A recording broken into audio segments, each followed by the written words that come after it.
a forgotten painting, a hidden legacy, and a nurse's journey. These elements intertwine in a captivating story that sheds light on the power of art and its ability to inspire and connect us across time. The power of a painting. In 1974, a young student nurse, Pam Enani, was having a challenging day on the orthopedic ward of Cardiff Royal Infirmary. Little did she know that a simple suggestion from one of her patients would change the course of her life and ignite a passion that would last a lifetime. Mary Jones, a wise woman in her 90s, asked Pam if she was heading for a break. With a gentle nudge, she invited Pam to visit the Mametz Wood ward and take a look at a particular painting. What Pam saw there left her in awe and set her on a path she never expected. The painting depicted an injured soldier receiving treatment, a scene that not only captivated Pam but also revealed a deeper connection. Little did she know that this artwork, titled "The Care of Wounded Soldiers," would become a lifelong fascination and a driving force behind her nursing career. A search for answers.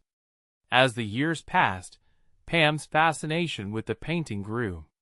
She learned that it had been created by the talented Bury-born artist, Margaret Lindsey Williams. But what happened to this magnificent piece of art when the Cardiff Royal Infirmary closed its doors in 1999 remained a mystery. Thousands of patients and visitors had walked past this painting, yet its true significance and the stories it held remained hidden. For Pam, the painting held a special place in her heart because she was treating one of the individuals depicted in it. It was a personal connection that made her feel a part of history. When I returned to the ward, I had to do a double take. "Is that you in the painting, Mary?" I asked.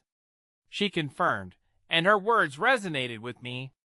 She spoke of the ward's pungent smell, the use of maggots for treatment, and her refusal to be bullied, a stark contrast to my own experience. It was a powerful moment. The painting, unveiled in 1924, adorned the walls of the Mametz Wood ward, named after a famous World War I battle. More than 4,000 Welsh troops lost their lives, and around 10,000 were injured. This painting served as a reminder of the sacrifices made and the importance of healthcare. Unraveling the mystery. Pam's curiosity led her on a quest to uncover the painting's fate. She discovered that after the infirmary's closure, the artwork had been removed from its frame, rolled up, and stored in a forgotten chapel building on the site.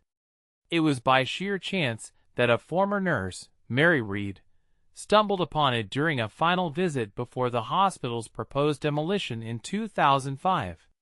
An injunction was granted, preventing the redevelopment, as the original covenant stipulated that the site must be used for the health care of Cardiff's population. From there, the painting found its way to the Royal Military Academy at Sandhurst, where it was loaned and restored with a significant £70,000 investment. However, the true impact of this painting remained unknown to Sandhurst until Pam's exhaustive research.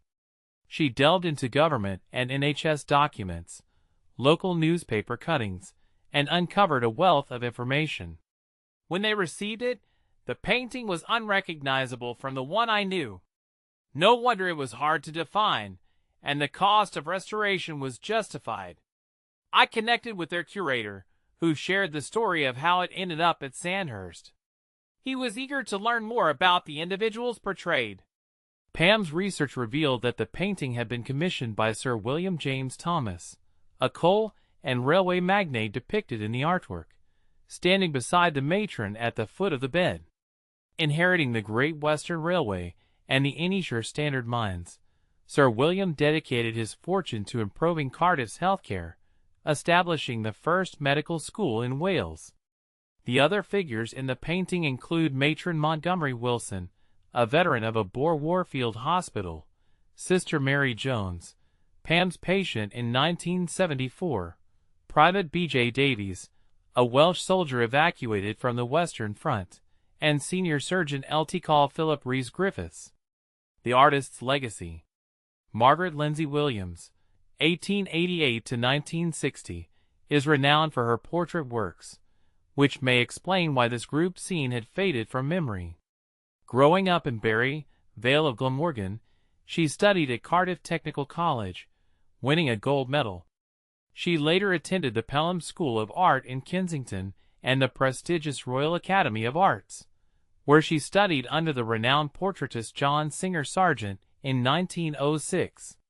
Williams was known for her lively and enjoyable parties with fellow artists and socialites in her St. John's Wood home during the early 20th century. She gained fame as a portraitist by royal appointment, painting Queen Elizabeth II on 5 occasions, and also capturing Princess and a young King Charles, who, inspired by Williams, arrived for his sitting wearing overalls and carrying paintbrushes. She ventured to the United States, where she painted car pioneer Henry Ford and President Warren Harding, who posed for her in the Oval Office.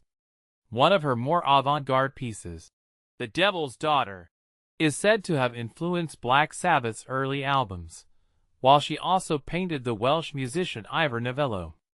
Williams passed away on June 4, 1960, just before her 72nd birthday. Her grave in Merthyr Dyffryn Cemetery, Bury, was recently marked with a headstone, a belated recognition of her talent and legacy. Pam reflects, "It's unfortunate that her legacy, beyond her royal portraits, has been largely overlooked.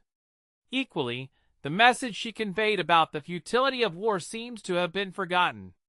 This story highlights the power of art to inspire and connect us across generations. It reminds us of the importance of preserving our history and the stories that shape our world.